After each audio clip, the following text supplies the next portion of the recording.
स्वागतम. शुभसंकल्पांच्या कुंजळीला सिद्धीचं वरदान प्रदान करणारे शिवगौरी नंदन मंगलमूर्ती श्री गणराज, हिंदवी स्वराज्य स्थापनेसाठी यवनांची आभाळ झुंज मांडणारे पुण्यश्लोक छत्रपती श्री शिवराज आणि या महनमंगल चैतन्यदायी गणेशोत्सवाचे प्रणेते लोकमान्य बाळ गंगाधर टिळक यांच्या पावनचरणी त्रिवार अभिवादन करून सांगली सराफ बाजार गणेशोत्सव मंडळ, दैवज्ञ हितवर्धक समाज गणेशोत्सव मंडळ आणि अष्टपैलू गणेशोत्सव मंडळ सांगली उपस्थित सर्व गणेश भक्तांचे हार्दिक स्वागत करत आहे.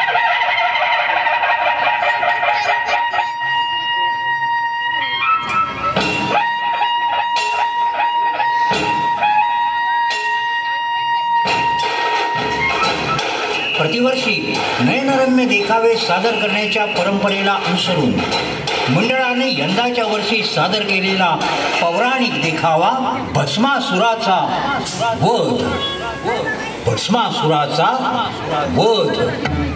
भस्मासूर नावाच्या एका धिप्पाड आणि बलाढ्य राक्षसानं आपल्याला सिद्धी प्राप्त व्हावी म्हणून भगवान शंकरांची घोर तपश्चर्या आरंभ केली.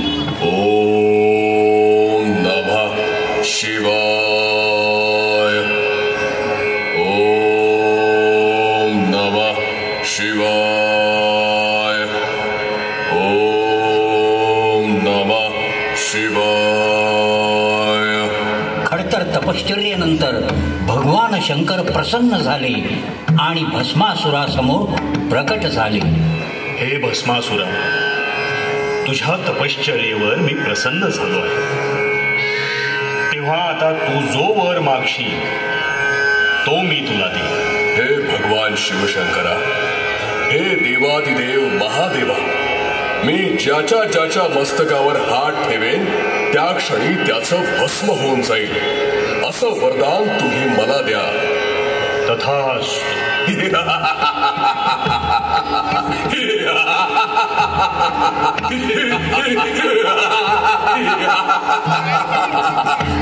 भगवान शंकरांनी दिलेल्या वरामुळे भस्मासूर उन्मत्त झाला. जो दिसेल आणि त्याला जो नको असेल त्याच्या मस्तकावर हात ठेवून त्याचं भस्म करू लागला. त्याच्या या वागण्यामुळेच लोक त्याला भस्मासूर या नावानं ओळखू लागले. त्याचं नुसतं नाव निघालं तरी चळचळा कापू लागले. यामुळे भस्मासूर एवढा गर्विष्ठ झाला की आपल्याला वर देणाऱ्या भगवान शंकरांच्या मस्तकावरच हात ठेवण्यासाठी त्यांचा पाठलाग करू लागला.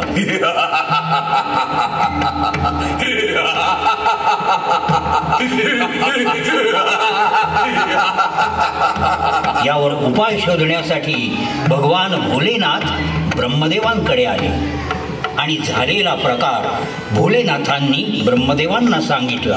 हे ब्रह्मदेव, आपण पाहतच आहात की भस्मासूर किती उन्मत्त झालाय. तो मी दिलेल्या वराचा माझ्यावरच प्रयोग करू पाहतोय. यातून आपण काहीतरी मार्ग काढा. भगवन, आपण साक्षात सृष्टी संहारक महादेव आहात. आपण एवढे दयाळू आहात की आपल्याला कोणीही सहज आपल्या वचनात अडकवू शकतं. दुष्टांना शासन करण्यास आपण स्वतः समर्थ असताना मी आपली काय मदत करणार. आता भोलेनाथांपुढे भगवान श्री विष्णूंकडे मदत मागण्याचा एकच पर्याय राहिला होता. भगवान शंकर आणि सृष्टीचे निर्माते ब्रह्मदेव दोघंही आता भगवान विष्णूंकडे आले आणि झालेला सर्व प्रकार त्यांनी भगवान विष्णूंच्या कानावर घातला. हे सृष्टी पालका, आता आपणच यातून मार्ग दाखवा. हे प्रभू, भस्मासुराशी द्वंद्व करून आपला निभाव लागेल याबाबत मला संभ्रम वाटतो. त्याच्याशी आपल्याला चातुर्यानेच लढावे लागेल. भस्मासुराला चातुर्यानं परास्त करण्यासाठी भगवान विष्णूंनी अत्यंत लोभस सुंदर मोहिनी रूप धारण केलं आणि मोहिनी रूपातले विष्णू भस्मासुरासमोर प्रकट झाले. भस्मासूर, आपल्या या परमपराक्रमी रूपाची मलाच मोहिनी पडली आहे. मी आपली सेवा करू इच्छिते. हे त्रिलोक सुंदरी, मी तुझ्या रूपावर अत्यंत मोहित झालोय. तू माझी सेवा म्हणून माझं मनोरंजन कर. जशी आपली आज्ञा स्वामी. मोहिनी रूपातील भगवान विष्णूंनी भस्मासुरासमोर नृत्य करायला सुरुवात केली.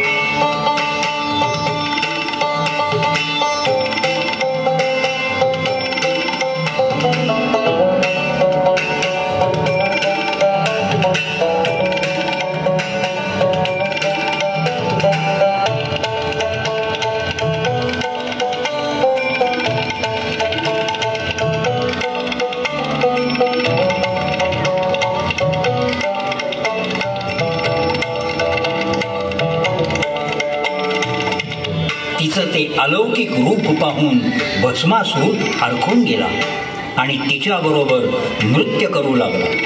मोहिनी करेल त्याप्रमाणे हातवारे करून नृत्य करत असतानाच नृत्यामध्ये बेभान झालेल्या भस्मासुराचा फायदा घेत मोहिनी रूपातील विष्णूंनी स्वतःच्या मस्तकावर हात ठेवला.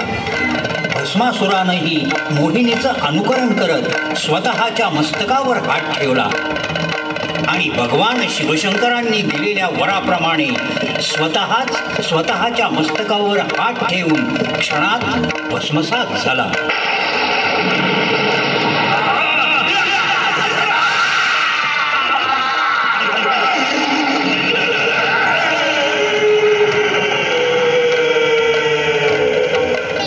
सर्व देवी देवतांनी भगवान विष्णूंचा जय जयकार केला. सृष्टीपालक भगवान विष्णूंचा विजय असो. सृष्टीपालक भगवान विष्णूंचा विजय असो. सृष्टीपालक भगवान विष्णूंचा विजय असो. ध्वनिमुद्रण चैतन्य येलारपूरकर, रिदम रेकॉर्डिंग स्टुडिओ.